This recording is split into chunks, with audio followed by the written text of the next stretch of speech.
My name is Jerry Dugan from FLF Films, formerly Fall Line Films. We're in Reno, Nevada in our new space that we just kind of got settled into.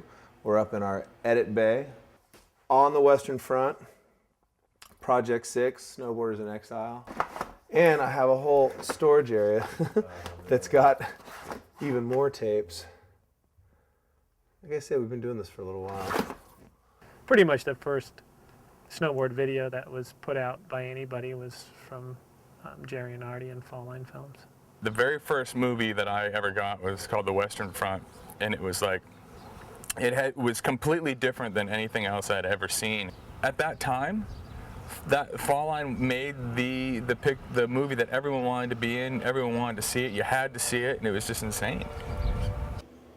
So here you go, this is it.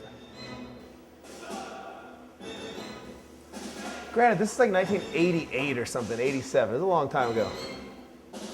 We had this section of paradise here, you know, and that was the idea, all is quiet on the Western Front. Yeah, there's all these screwed up things happening in the world.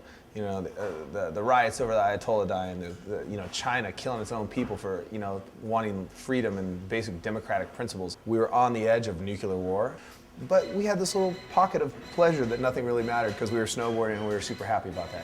How about if all the soldiers in the world traded in their weapons for snowboards? I'm all for it. Right on. Yeah. Well, the Western Front was more like a frozen discotheque.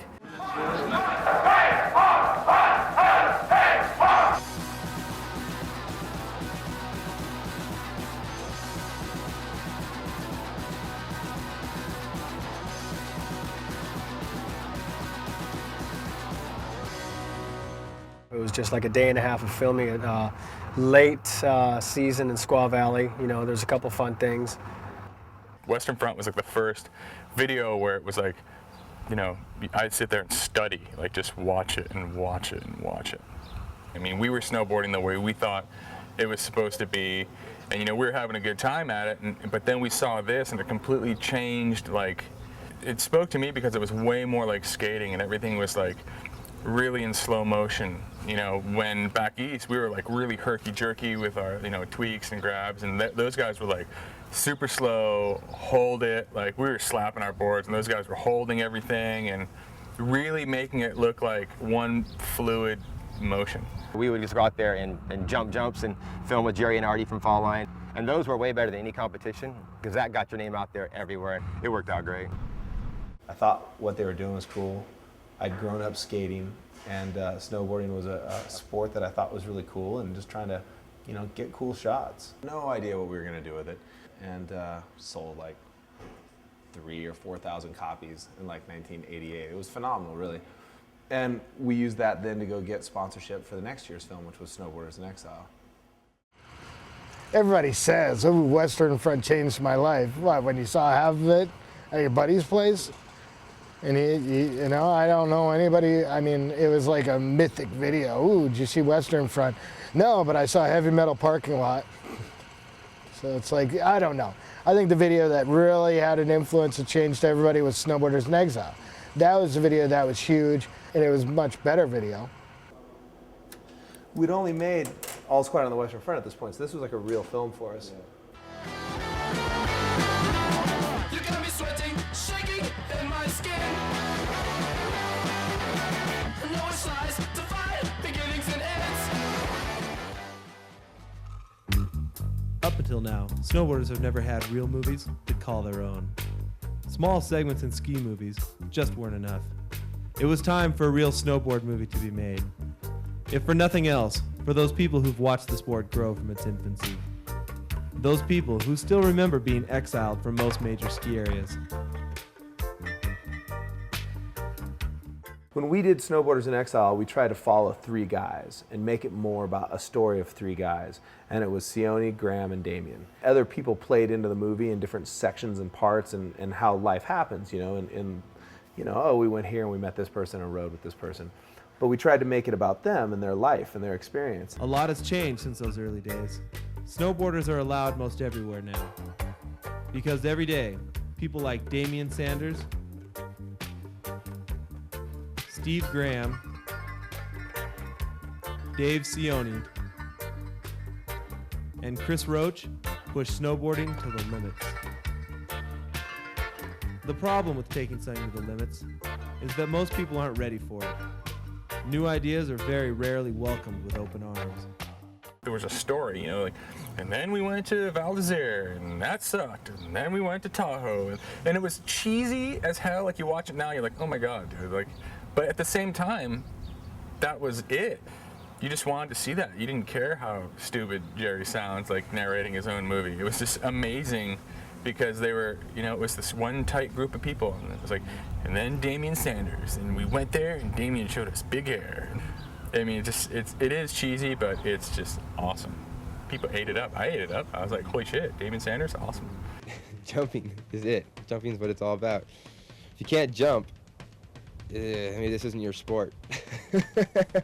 I mean, thank God I met those guys, because I might not have ever been in that video, and that was a huge career boost. It was a popularity boost that made my whole future in snowboarding. Snowboarder in exile is a snowboarder gets kicked out of their local resort and having to travel, you know, into the backcountry halfway around the world to push their ability more. There was a group of us from Tahoe, and Noah Selaznick, and I think there was just we were all at the right place at the right time, and it just worked out that, you know, we all kind of just knew each other.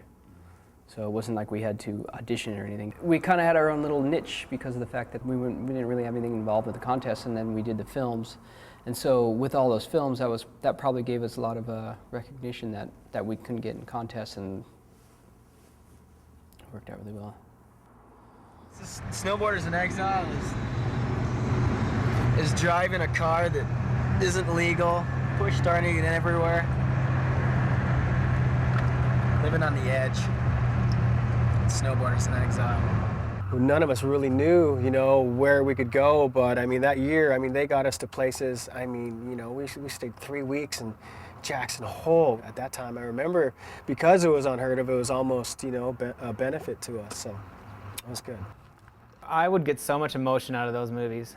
You know, like, I wanted to go to Whistler and hit the wind whip, and I wanted to go to Squaw, and I wanted to go up to Donner. You know, it's like, he would tell a story and just draw me into it, you know, and that was the amazing thing.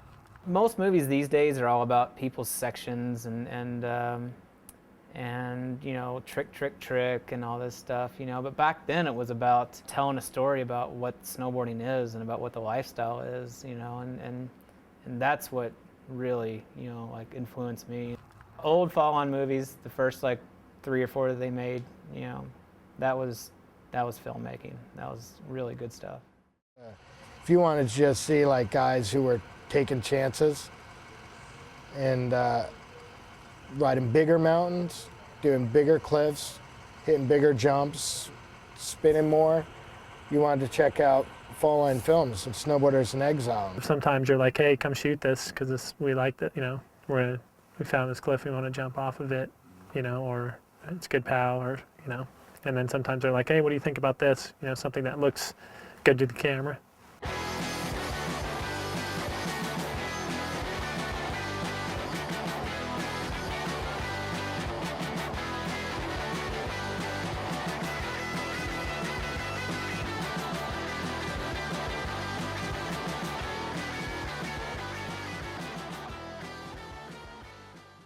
It's by far the best film ever done at that point.